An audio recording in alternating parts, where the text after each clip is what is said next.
So let me just bring him in right now. Let's bring Michael Enriquez in studio. Mr. Enriquez. What's going on? What's going on? There you go. All right. So thanks for joining us. Before you go through, just make sure, Mike. I don't know if you're watching on Facebook or your laptop or whatever, but there is a 30-second delay from what they actually see from what we see. Really? Because it did say 10. According to the program, it says it's 10. More than that. Yeah. Yeah. Also, the same like the other thing that we used. Yeah, same thing. But he could hear us just as we are on. It's the people, whoever's watching, they're gonna see the delay. Right. Mike, we haven't started your 10 minutes yet. But tell us, let people know like who you are exactly, where you're from, what depot for those that don't know you. I don't know how they would know you, but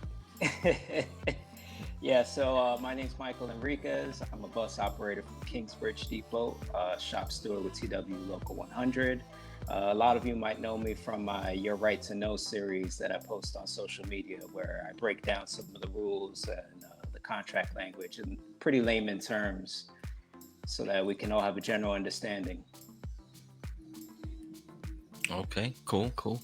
How long you been with Transit? I'm sorry, it's breaking up. How long you been with Transit? Oh, yeah, I've been a bus operator for 9 years now. 9 years. Okay, cool. So, all right. So before we start, I see that Rodney over here is asking what happened to my face if I'm trying to be like Nelly. So no, there's a bus operator, Mr. Baisley from Portland, Oregon, and he started this hashtag Stand Together, and it's in memory of an operator back in last year who was brutally stabbed to death on the bus. His name was Thomas Dunn. So he does this every year, like from the 17th to like the 22, asking everyone, to show your support by putting a little Band-Aid, stand together with the TD initials for Tom Dunn. So that's what I'm doing. So you guys, if you want to join in that, do the same thing, put a Band-Aid with TD and hashtag Thomas Dunn. All right, so that's why I'm doing it. What's the date on that again? The date when it happened? No, I mean, how long you have to wear that? I believe it's till the 22nd. It was from yesterday to the 22nd. Yeah, but he wants to do that. So on his page, let me look him up real quick, Baisley. But anyway, he's on our page. You could see what he wrote there and send him the picture. Just he wants to do like some kind of mural or something with everybody's picture with a TD. All right, so thanks. So Ronnie, that's your answer. So 808, 809, another minute we're gonna start, and Michael Enriquez will talk about the issue he wants to talk about. And right after the 10 minutes, any questions that you guys want to ask as he's speaking, just put it in the comments. We don't want to interrupt him as he's talking, and then we'll put them up. And if he can, he'll answer them now. If they're too much in detail, he could, you could always let them know later, right, Michael? You could, either hit them up or post it in the group or wherever they're at and give them the answer. Okay, go ahead, Mr. Michael Enriquez. The mic is yours. All right, awesome. So pretty much the issue I'm bringing forward to you guys, well, we all know what it is, the dreaded shower curtains. A lot inspired since front door has resumed since August 31st. And I want to give my utmost thanks and praise to two gentlemen that took a stand, and they did it the right way. That goes out to Mr. Danny Cruz of Manhattanville and Alexander Kemp out in Jackie Gleason. Bro, for the fellas. Yeah, so for those that don't know, what had happened was that the particular bus model that Mr. Cruz was driving, it's the 3000 and the 4000 series buses. These just have this sliding vinyl curtain that doesn't necessarily retract all the way, so it still obstructs your side view. So he made a relief and called it in, and they tried to pressure him into continuing to drive the bus. So he requested a safety rule dispute form. After going back and forth with the supervisor who was trying to talk him out of the whole process, they finally brought superintendent to the scene, and if I'm not mistaken, a system safety superintendent from Zariba, who deemed that this curtain is actually unsafe. He actually took it upon himself to tear it down, told him to drive the bus back to the depot. So with all of this that's going on, a lot of people are wondering, like, why do they still have these type of buses on? And in personal opinion, I feel that the union kind of missed out on an opportunity. They ruled in Mr. Cruz's favor, and that should have been all they needed to capitalize off of that to actually return back to rear door boarding until they actually retrofitted the entire fleet with these sliding plexiglass partitions. I don't know if you guys have seen them. I saw that they had a few of them at Jackie Gleason. I believe we have 8. 8. Wow. 8 buses. Out of like 200 and change, right? It's ridiculous. It's crazy. But yeah, that would have been all the fuel that they needed to actually expedite this. Trans doesn't want to lose money, so best for that if they had active rear door board, probably within, I don't want to say 24 hours because that's like too hopeful, but maybe like within a week or so, the entire fleet would have been retrofitted just so that they could start collecting fares again. So another thing I want to touch on is that people say, well, why do they have a problem sending the buses out on the road? And the issue is that more often than not, we assume all the risk once we take a bus that has anything that obstructs our view. There's 2 particular bulletins that are still in effect.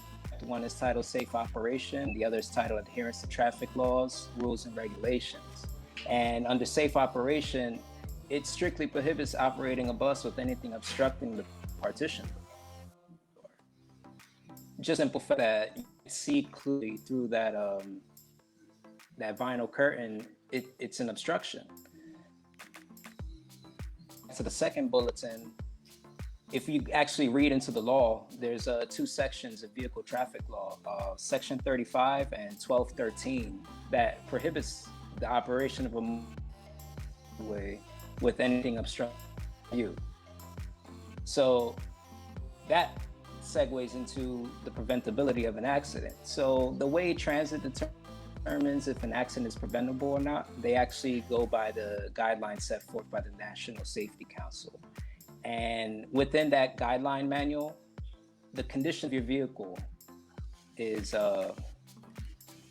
factored into the determination of the accident, whether or not it's preventable or non-preventable. So now if you go and you operate a bus and you get into an accident because that was obstructing your view, transit is going to make you eat that accident, even though they're pressuring you to drive that bus. I can give you guys an example. That he had an accident because one of the side panels had actually like opened and it struck a parked vehicle. After they reviewed the footage, they saw that prior to the accident happening, that he actually took it upon himself to close it because it had popped up prior to, and kept the bus going. And transit told them was that you should counsel. So now that's a bull accident. Meanwhile, any other person probably would have done the same thing just to keep going.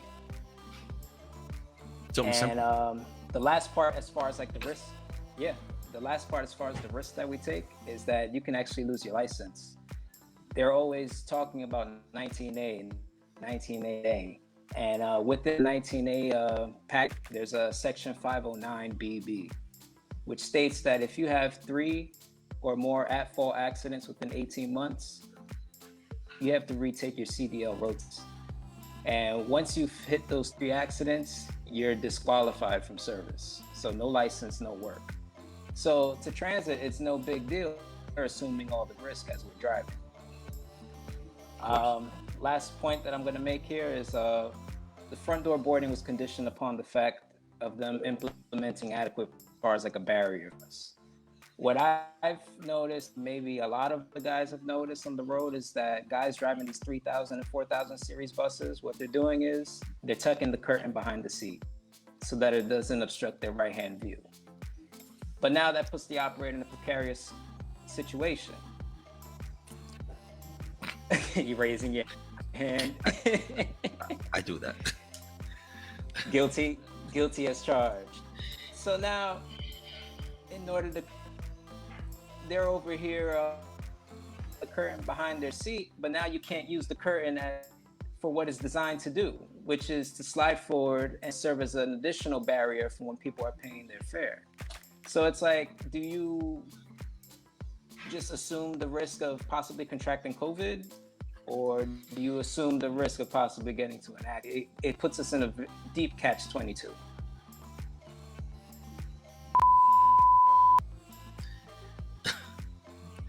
I definitely will ask you about that when you're done.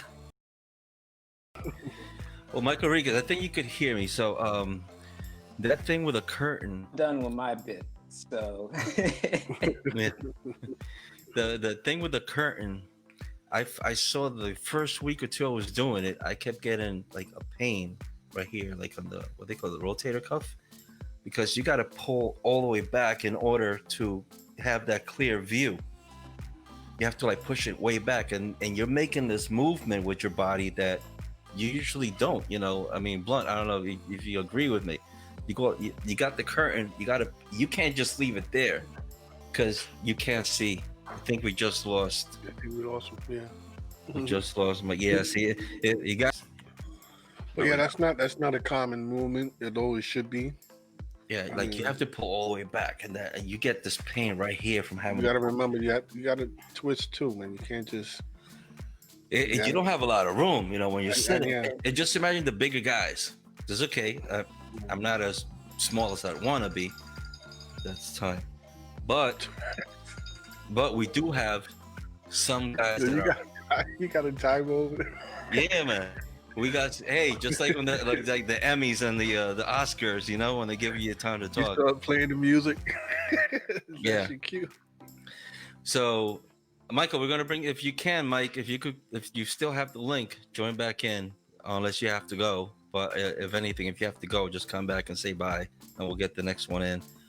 But yeah, those partitions, Danny Cruz says here, we'll put it up on the screen. MTA stated the partition was in place to protect the operator, but most operators are tucking them behind the seat like they don't care. We can't complain about the MTA not providing safety during the pandemic. I mean, I understand that, but I have a problem pulling that curtain back. And sometimes the curtains are all wrinkled up that when you're pulling forward, you can't see shit. Either that or the Danny has a point. But you can't complain. Like you're giving us something. You can't complain if the safety that they implement is inadequate. And a shower curtain, I'm sorry, is just not cutting it. It's not. It's not. I mean, what kind of deal they made with Bobby's to get those? I mean, honestly, the shower curtains. I mean, it's good for a temporary, short-term solution. But since they did stop the fear, they should have had that started working on that when that whole fair thing was. We should have had those up already. Was not going on. Now that the fair's back in, they shouldn't have brung the fair back so quickly without having the proper protection involved. But it's a business. Let me bring Mike real quick because he got knocked out. He got a few, and then we'll bring our next guest. But it is a business. Yeah, Mike. Sorry about that. I saw that you got knocked out. You still have like a minute. Yeah, I don't know what happened. Well, I'm done with my bit, so I'll just hang with you guys for the minute. Okay. So what we're gonna do is we're gonna put you down at the green room, all right? And then when we're done, we'll bring everybody up and then just finish the show that way. All right. Now, if you have to go first, just let me know. But real quick, we got here something to put up from Bruce. The purpose of the curtain is to provide some protection against the virus. Even though the curtain minimally functional in that purpose, tucking the curtain behind the seat completely negates the intended purpose. If you hurt your shoulder using the equipment they provided, then that's an IOD. Okay, thank you for that. Absolutely. And you file the appropriate paperwork just in case down the line any issues arise. Is that a G2? Right, that's as a good far point, as like Enrique. the IOD packet. Yeah, definitely, because you want to start that paper trail. Right. Yeah, exactly. All right, Mike. So you're gonna hang with us for a bit, right? Mike. All right, Mike. I'm gonna bring you. I'm gonna take you to the green room. For now. I'm gonna bring up our next guest. Talk to you soon, Mike. You could also text with everybody down in the private chat for now. Like what you watch, subscribe to the channel, hit the notification button to stay up to date, and don't forget to like the video.